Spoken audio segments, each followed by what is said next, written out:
আসসালামু আলাইকুম প্রিয় অষ্টম শ্রেণীর শিক্ষার্থীরা, আমি তোমাদের বাংলাদেশ ও বিশ্ব পরিচয় এই বইয়ের প্রথম অধ্যায় এখন পড়াবো। তোমরা ভিডিওটা মনোযোগ সহকারে দেখবা, তাহলে তোমরা কিন্তু প্রশ্নগুলো লিখতে পারবা, এমসিকিউ গুলো লিখতে পারবা এবং আমি এই অধ্যায়ে তোমার কাজগুলো যেগুলো আছে এগুলো তোমাদেরকে করিয়ে দিব। দেখো প্রিয় শিক্ষার্থী কি বলছে, ঔপনিবেশিক যুগ ও বাংলার স্বাধীনতা সংগ্রাম। দেখো ঔপনিবেশিক যুগ বলতে কি বোঝা জানো? কলোনিয়ালেস। যেমন বাংলায় ব্রিটিশরা অনেকদিন ছিল, তাদের কিন্তু এটা নিজেদের থাকার জায়গা না। মানে যদি কারো নিজেদের স্থায়ীভাবে থাকতে না চায় এবং তাদের যদি আলাদা একটা স্বাধীন দেশ থাকে, নিজেদের একটা দেশ আছে বাট অন্য একটা দেশকে নিজেদের করায়ত্তে করে রাখছে, তখন সেই জায়গাটা হলো উপনিবেশ। ওকে, তাদের জন্য উপনিবেশ হয়ে যায়। তো আমাদের এরকম, আর যখন এই পুরো টাইমটা যতদিন তারা উপনিবেশটা বজায় রাখে, এটা হলো উপনিবেশিক যুগ। বাংলায় ইউরোপীয় বণিকদের আগমন ব্যবসা বাণিজ্যের উদ্দেশ্য হলো, পরে তারা কিন্তু আমাদের রাষ্ট্র ক্ষমতা দখল করে। তার মানে বাংলায় ইউরোপীয় বণিকদের আগমনের মূল উদ্দেশ্য ছিল ব্যবসা বাণিজ্য। তারা কিন্তু মূলত ব্যবসা বাণিজ্য করতে আসছিল প্রথমে, তারপর তারা ধীরে ধীরে আমাদের কিন্তু রাষ্ট্র ক্ষমতা দখল করে। এদের মধ্যে ব্রিটিশ ইস্ট ইন্ডিয়া কোম্পানি প্রতিযোগিতায় এগিয়েছিল। আসলে কি জানো, যে ভাস্কো দা গামা, এই যে পর্তুগিজ এক নাবিক ছিল, তোমরা যারা অনেকের নাম শুনেছো, এই ভাস্কো দা গামা যখন ভারতবর্ষে আসছিল, এরপরে যখন তিনি ফেরত যান, তখন তিনি তার বই লেখেন। তো তিনি লেখেন পৃথিবীতে নাকি একটা স্বর্গ আছে। তো তার লেখা পরে তখন ইউরোপের যে দেশগুলো ছিল এবং তারা অস্থির হয়ে যায়, পাগল হয়ে যায়, হ্যাঁ, এই ভারতবর্ষে আসার জন্য। কথিত আছে যে এই কলম্বাস নাকি এই ভারতবর্ষে আসতে চাইছিল, কিন্তু ভুলে তিনি আমেরিকার দিকে চলে গিয়ে নাকি আমেরিকা আবিষ্কার করে ফেলছেন। তার মানে ভারতবর্ষে সবাই আসতে চায়। তখন তারা এই যে ইস্ট ইন্ডিয়া মানে কি জানো, পূর্ব ভারতীয়। ব্রিটিশ ইস্ট ইন্ডিয়া কোম্পানি ব্রিটিশটা করেছিল, ফ্রেঞ্চ ইস্ট ইন্ডিয়া কোম্পানি ফরাসিরা করেছিল, তারপরে ডাচ নেদারল্যান্ডের যারা ডাচ ইস্ট ইন্ডিয়া কোম্পানি করেছিল। এরকম তারা বিভিন্ন কোম্পানি করে। কোম্পানি মানে বলতে তারা রাষ্ট্রের গভর্নমেন্টের কাছ থেকে সব রকমের সহযোগিতা নিয়ে তখন তারা কি করছে, একটা দেশে বাণিজ্য করার জন্য আসে। তো ব্রিটিশ তারা কি করে, এই যে ব্রিটিশ ইস্ট ইন্ডিয়া কোম্পানি, তারা কিন্তু প্রতিযোগিতায় সবসময় এগিয়েছিল। তো ১৭৫৭ সালে বাংলা, বিহার, উড়িষ্যার নবাব সিরাজউদ্দৌলাকে তারা পরাজিত করে। তোমরা জানো অনেকে যে ১৭৫৭ সালে পলাশির যুদ্ধ হয়েছিল।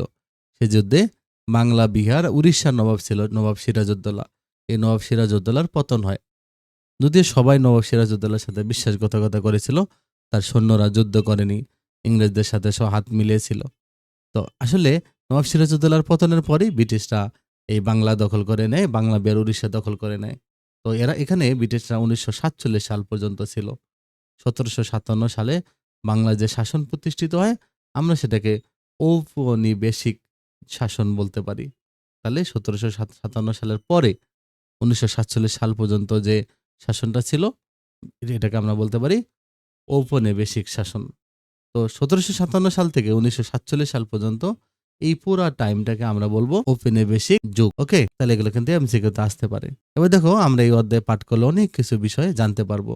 যেমন বাংলার ঔপনিবেশিক শাসন কি। দেখো, উপনিবেশ বলতে এমন একটি ভৌগোলিক অঞ্চলকে বোঝায়। তাহলে উপনিবেশ বলতে এমন একটা ভৌগোলিক অঞ্চলকে বোঝায় যা একটি বিদেশি সার্বভৌম রাষ্ট্রের রাজনৈতিক প্রভুত্ব ও প্রশাসনিক নিয়ন্ত্রণাধীন থাকে। তার মানে এখন এটা ভৌগোলিক অঞ্চল যেটা কোনো বিদেশি সার্বভৌম স্বাধীন রাষ্ট্র আছে, তাদের একটা রাজনৈতিক প্রভুত্ব থাকে কোনো অঞ্চলের উপরে এবং তাদের প্রশাসনিক নিয়ন্ত্রণ থাকে, মানে তারা সব কিছু নিজেরা পরিচালনা করে, তখন সেটা কিন্তু তাদের উপনিবেশ বলা চলে। তো উপনিবেশীকরণ এটা একটা প্রক্রিয়া। উপনিবেশীকরণ একটা কি? উপনিবেশীকরণ এটা একটা প্রক্রিয়া বা প্রসেস, যে প্রক্রিয়ার মধ্যে দিয়ে অর্থনৈতিক শোষণ ও লাভের উদ্দেশ্যে এক দেশ অন্য দেশকে নিজের দখলে আনে।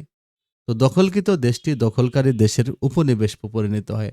যেমন ভারতবর্ষ ব্রিটিশরা দখল করেছিল, ভারতবর্ষ ছিল ব্রিটিশদের উপনিবেশ। বাংলা প্রায় ২০০ বছর এভাবে ইংরেজ ঔপনিবেশিক শাসনাধীনে ছিল। ১৭৫৭ সালে পলাশির যুদ্ধে বাংলার নবাব সিরাজউদ্দৌলার পতন হয়। তাহলে পলাশির যুদ্ধ কত সালে হয়? ১৭৫৭ সালে। তো এর মধ্যে দিয়ে ওই যে উপনিবেশিক শাসনের সূচনা হয়। তো এর সমাপ্তি ঘটে ১৯৪৭ সালে, যখন ব্রিটিশরা চলে যায় এই দেশ থেকে। তাহলে ব্রিটিশরা চলে যায় কখন? ১৯৪৭ সালে।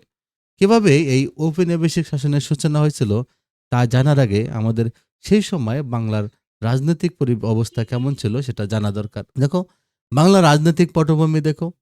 এই বাংলার রাজনৈতিক পটভূমি ঔপনিবেশিক শাসনের পূর্বকাল, মানে ঔপনিবেশিক শাসনের আগে এই দেশ কেমন ছিল।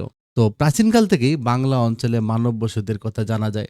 এই অঞ্চলটি বরাবরই ছিল ধন সম্পদে পূর্ণ একটা এলাকা, কারণ এই এলাকাতে সবসময় অনেক প্রচুর ধন সম্পদ ছিল এই প্রাচীনকাল থেকেই। যার ফলে ইংরেজ আগমনের অনেক আগে থেকে এখানে বাইরের বিভিন্ন স্থান থেকে মানুষের আগমন ঘটতে থাকে। সকলের আকর্ষণের প্রধান লক্ষ্য ছিল বাংলার অর্থনৈতিক প্রাচুর্য। মানে সবাই বাংলার অর্থনৈতিক প্রাচুর্যের কারণে, প্রাচুর্য মানে অনেক বেশি সমৃদ্ধ বোঝায়, অর্থনীতিতে বাংলায় অনেক সমৃদ্ধ ছিল। মানে এখানে অর্থনৈতিক প্রাচুর্য দেখে সবার আকর্ষণের প্রধান কেন্দ্র ছিল এটা, আমাদের অর্থনৈতিক প্রাচুর্য। খ্রিস্টপূর্ব যুগে বহিরাগত আর্য ভাষাভাষী জনগোষ্ঠী বাংলায় প্রবেশ করেছিল। তার মানে খ্রিস্টপূর্ব মানে কি, ঈসা আল্লাহ সাল্লামের জন্মেরও আগে তখন আর্য ভাষাভাষী জনগোষ্ঠী বাংলায় এসেছিল। খ্রিস্টপূর্ব ৩য় শতকে বাংলার উত্তরাংশ দখল করে নেন ভারতের মৌর্য সম্রাট অশোক। তার মানে খ্রিস্টপূর্ব ৩য় শতকে, মানে ঈসা আল্লাহ সাল্লামের জন্মেরও ৩০০ বছর আগে তার ভারতের উত্তরাংশ দখল করে হলো মৌর্য সম্রাট অশোক। সম্রাট অশোকের নাম তোমরা শুনবো অনেকে। তাহলে কি হলো যে সে সময় পুণ্ডনগর, পুণ্ডবর্ধন ভুক্তি এটা হয়ে যায় মৌর্যদের প্রদেশ। তার মানে পুণ্ডনগর হলো এখন মহাস্থানগড়, যেটা বগুড়ায় পুণ্ডনগর নামে পরিচিত ছিল, বগুড়া অঞ্চল এই অঞ্চলটা। তো তখন এটা কি হলো, সেটা পুণ্ডবর্ধন ভুক্তি নামে পরিচিত ছিল এবং এটা মৌর্যদের একটা প্রদেশ ছিল। এটা মৌর্যদের পর ভারতে প্রতিষ্ঠিত হয় গুপ্ত সাম্রাজ্য। তাহলে এই মৌর্যদের পর ভারতে প্রতিষ্ঠিত কোন সাম্রাজ্য? গুপ্ত, কারণ মৌর্যদের পর গুপ্তরা ক্ষমতা দখল করে। এরপর ৪র্থ শতকে উত্তর বাংলা ও দক্ষিণ বাংলার কিছু অংশ গুপ্ত সাম্রাজ্যের অধিকারে আসে। গুপ্তদের পতনের পর ৭ম শতকে, তার মানে ৪র্থ শতকে পর্যন্ত কারা ছিল? এই গুপ্ত সাম্রাজ্য অধীনে ছিল। তো গুপ্তদের পতনের পর, তার মানে এই গুপ্তদের পতনের পর ৭ম শতকে বাংলার উত্তর পশ্চিমাঞ্চলে প্রথম বাঙালি শাসক শশাঙ্ক স্বাধীন রাজ্য প্রতিষ্ঠিত করেন ৭ম শতকে। মানে এই যে ৬০০-৭০০ সালের দিকে, ৬০০ থেকে ৭০০ সাল এরকম, মানে পৃথিবীতে তখন খলিফাদের শাসন আমল ছিল, মহানবী সাল্লাল্লাহু আলাইহি সাল্লামের আগমন ছিল ওই সময়কার। একই সময়ে পূর্ব ও দক্ষিণ পূর্ব বাংলায় বঙ্গ নামে আরেকটা স্বাধীন রাজ্য ছিল। একই সময়ে পূর্ব ও দক্ষিণ পূর্ব বাংলায় বঙ্গ নামে আরেকটা স্বাধীন রাজ্য ছিল। শশাঙ্কের মৃত্যুর পর ১০০ বছর পর্যন্ত, কত বছর? ১০০ বছর বাংলায় কিন্তু অরাজকতা চলতে থাকে, কারণ তখন তেমন কোনো রাজা ছিল না। এই সময়টাকে বলা হয় মাচ্ছ ন্যায়ের যুগ। মানে সে সময় অরাজকতা ছিল, যে যেভাবে পারত তারা বিভিন্ন অঞ্চল দখল করে চলতো। কোনো একক রাজার অধীনে কোনো দেশ ছিল না, সে সময় শুধু অরাজকতা ছিল। সেই শশাঙ্কের মৃত্যুর পরে ১০০ বছরকে বলা হয় মাৎস্য ন্যায়। এরপর বাঙালিদের দীর্ঘস্থায়ী রাজ্য প্রতিষ্ঠিত হয় ৮ম শতকের মাঝ পর্বে। তো প্রায় ৪০০ বছর বাংলাকে শাসন করে পাল রাজারা। এই যে পালরা কিন্তু দীর্ঘ বছর বাংলাকে শাসন করে, পাল রাজারা ৪০০ বছর বাংলা শাসন করে। তাহলে প্রথমে মৌর্যরা, তারপরে গুপ্তরা। তো গুপ্তদের পর হলো শশাঙ্ক শাসন করে, শশাঙ্কর পর হলো মৃত্যুর পর ১০০ বছর থাকে হলো মাৎস্য ন্যায়। তারপরে পালরা ক্ষমতায় আসে। পালদের পতনের পর ১১ শতকের শেষ দিকে আবার বিদেশি শাসনের অধীনে চলে যায় বাংলা। দক্ষিণ ভারতের কর্ণাটক থেকে আসা সেন রাজারা সিংহাসন দখল করে নেয়। তাহলে পালদের পর সেনরা ক্ষমতা দখল করে, আর সেনরা আসে দক্ষিণ ভারতের কর্ণাটক অঞ্চল থেকে। সেন শাসনের অবসান ঘটে তুর্কি সেনাপতি যে ইখতিয়ার উদ্দিন মোহাম্মদ বিন বখতিয়ার খলজির হাতে। তার মানে এই যে মুসলিম সেনাপতি ছিল, তিনি তুর্কি ছিলেন। ইখতিয়ার উদ্দিন মোহাম্মদ বিন বখতিয়ার খলজি, তিনি কি করেন? তিনি ভারতবর্ষ আক্রমণ করেন। মাত্র ১৭ জন সৈন্য নিয়ে তিনি ঘোড়া বিক্রির কথা বলে লক্ষণ সেনের দরবারে আক্রমণ করেন। লক্ষণ সেন কিন্তু পিছনের দরজা দিয়ে পালায় যায়। এভাবে বখতিয়ার খলজি বাংলা দখল করেন। তিনি রাজা লক্ষণ সেনকে পরাজিত করে মুসলমান শাসনের সূচনা করেন। তাহলে মুসলিম শাসনের সূচনা করেন কে? ইখতিয়ার উদ্দিন বিন মোহাম্মদ বখতিয়ার খলজি। ১২০৪ থেকে ১২০৬ খ্রিস্টাব্দ পর্যন্ত তিনি বাংলার পশ্চিমে নদিয়া এবং উত্তর বাংলার কিছুটা অংশ দখল করেন। তারপর ১৩৩৮ সাল পর্যন্ত বাংলা জুড়ে মুসলিম শাসনের বিস্তার ঘটতে থাকে। বখতিয়ার খলজির মৃত্যুর পর পরবর্তীতে মুসলিমদের জন্য রাস্তা খুলে যায় এদিকে আসার জন্য। তারপর থেকে মুসলিম শাসনরা কিন্তু এদিকে আসতে থাকে এবং বিভিন্ন অঞ্চল জয় করে। এ সময়ের মধ্যে বাংলার ৩টি অংশে দিল্লি সালতানাতের ৩টি প্রদেশ বা বিভাগ প্রতিষ্ঠিত হয়। যখন বাংলার ৩টি অংশে দিল্লি সালতানাত প্রতিষ্ঠিত হয়, তার ৩টা প্রদেশ ছিল। এগুলো ছিল উত্তর বাংলায় লখনৌতি, পশ্চিম বাংলায় সাতগাঁও এবং পূর্ব বাংলা হলো সোনারগাঁও, এগুলো নামে পরিচিত ছিল। তো ১৩৩৮ সালে সোনারগাঁয়ের শাসনকর্তা ফখরুদ্দিন মুবারক শাহ দিল্লির সুলতানদের বিরুদ্ধে বিদ্রোহ করে বাংলা স্বাধীনতা ঘোষণা করেন। এভাবে বাংলা স্বাধীন সুলতানি যুগের সূচনা হয়। তবে কিন্তু সমগ্র বাংলায় এক বৃহৎ অংশ অধিকার করে স্বাধীনভাবে রাজত্ব করার মাধ্যমে সুলতান শামসুদ্দীন ইলিয়াস শাহ বাংলার প্রকৃত স্বাধীনতা প্রতিষ্ঠা করেন বলে ধরা হয়। তার মানে সুলতান শামসুদ্দীন ইলিয়াস শাহ বাংলার প্রকৃত স্বাধীনতা প্রতিষ্ঠা করেন বলে মনে করা হয়।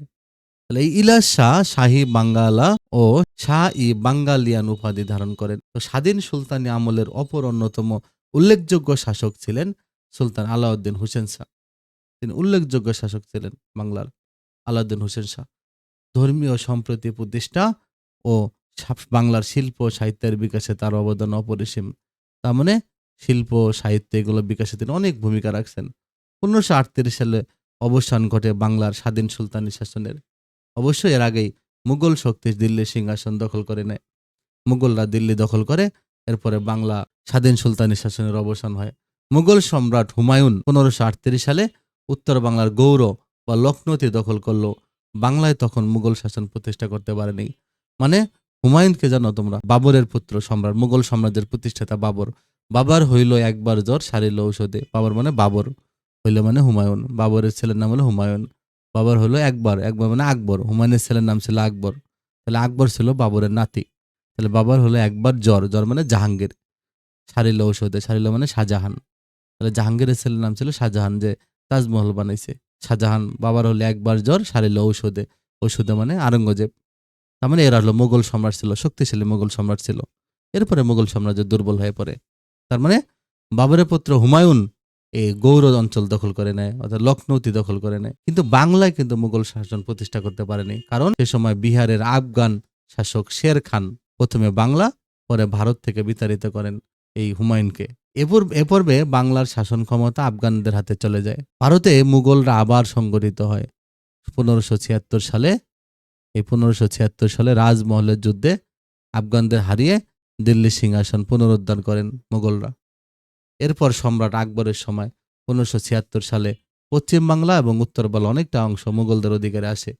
বাংলার পূর্বাংশ অর্থাৎ আজকের বাংলাদেশ সহজে মুঘলরা দখল করতে পারেনি। তখন এই বাংলায় 12 ভূঁইয়া ছিল। এই 12 ভূঁইয়া নামে পরিচিত পূর্ব বাংলার কিছু জমিদারা ছিল, যেমন ঈশা খা, মুসা খা, চাঁদ রায়, কেদার রায়, প্রতাপাদিত্য, লক্ষণ মাণিক্য, অনেকগুলো অনেকগুলো এরকম 12 জন না, 13-14 জন ছিল সংখ্যায়। এই জমিদাররা তারা একযোগে মুঘল আক্রমণ প্রতিহত করেছিল। আকবরের সেনাপতি মানসিংহ কয়েকবার চেষ্টা করেও বারবইয়াদের নেতা ঈসা খাঁকে পরাজিত করতে পারেনি। মানে ঈসা খাঁ যতদিন বেঁচে ছিল ততদিন কিন্তু ঈসা খাঁকে পরাজিত করতে পারেনি। তখন সম্রাট জাহাঙ্গীরের আমলে 1610 সালে মুঘল সুবেদার ইসলাম খান চিস্তি চূড়ান্তভাবে বারবইয়াদের পরাজিত করে ঢাকা অধিকার করেন, ঢাকা দখল করেন। তৎকালীন দিল্লির সম্রাট জাহাঙ্গীরের নামে, তখনকার দিল্লির সম্রাট ছিল, মুঘল সম্রাট ছিল জাহাঙ্গীর। আকবরের ছেলের নাম ছিল জাহাঙ্গীর। ওকে, বাবার হলে একবার জ্বর, বাবর মানে বাবর, হইল মানে হুমায়ুন, একবার মানে আকবর। বাবার হলে একবার জ্বর মানে জাহাঙ্গীর, সারিল ঔষধে, সারিল মানে শাহজাহান। তার মানে জাহাঙ্গীর, আকবরের ছেলে জাহাঙ্গীর। জাহাঙ্গীরের নাম অনুসারে এই ঢাকার নামকরণ করা হয় কিন্তু জাহাঙ্গীরনগর। এটা মনে রাখবা, ঢাকার নামকরণ করা হয় কি জাহাঙ্গীরনগর। এভাবেই বাংলায় মুঘল অধিকার প্রতিষ্ঠিত হয়। এই মুঘল শাসন চলে 18 শতকের মাঝামাঝি পর্যন্ত। 1757 সালের এই পলাশীর যুদ্ধে নবাব সিরাজউদ্দৌলার পতনের মধ্যে দিয়ে মুঘল শাসনের চূড়ান্ত অবসান ঘটে। তার মানে সিরাজউদ্দৌলার সময়টাও আসলে এটা মুঘল শাসন ছিল। সেই সাথে বাংলার ক্ষমতা দখল করে ইংরেজ শক্তি। আর এভাবে শুরু হয় ঔপনিবেশিক শক্তির শাসন। তাহলে দেখো এখানে আছে যে ঔপনিবেশিক শাসন বলতে কি বোঝায়, ব্যাখ্যা করো। আর খ্রিস্টপূর্ব 3য় শতক থেকে ঔপনিবেশিক যুগ পর্যন্ত বাংলার শাসকদের পর্যায়ক্রমিক তালিকা তৈরি করতে বলছে।